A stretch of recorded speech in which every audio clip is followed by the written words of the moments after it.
ఇంట్లో అందరి పనులు నేనే చేయాల్సి వస్తుంది. 2 ముసలోళ్ళు ఉన్నారు కదా, నేను ఆశ్రమంకి వెళ్ళి ఉండొచ్చు కదా, నాకు పని తగ్గుద్ది. ఛీ, ఏం మాట్లాడుతున్నావు? ఇంతనా బుర్రుందా?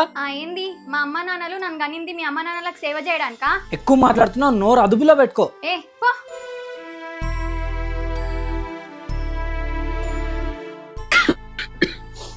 అమ్మా కొన్ని నీళ్ళు ఇవ్వా? నేను బిజీగా ఉన్నాను అత్తయ్య, మీరే వెళ్ళి తెచ్చుకోండి.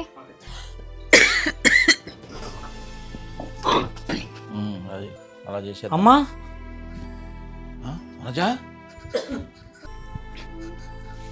అమ్మా వాటర్ తాగు. నీళ్లు కావాలంటే నాకు చెప్పొచ్చు కదా అత్తమ్మా. నేను పిలిచాను కదమ్మా, నువ్వే పనిలో ఉన్నావు. మీరు చెప్పకుండా కింద పడి నన్ను అంటారేంటత్తమ్మా? నీ కొడుకు ముందు నన్ను బద్నాం చేద్దాం అనుకుంటున్నారా?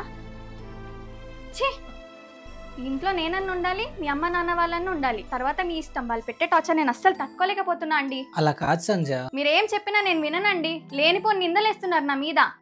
మీకు వాళ్ళే కావాలా చెప్పండి, నేనే మా పుట్టింటికి వెళ్ళిపోతాను. వద్దమ్మా, మీరే ఉండండి. నేను మా ఆవిడ మా ఊరికి వెళ్ళిపోతాం. డాడీ. సరే మావయ్య, మీకు ప్రతి నెల ఉండడానికి తినడానికి కావాల్సిన డబ్బులు పంపిస్తాం. ఏమంటారండి?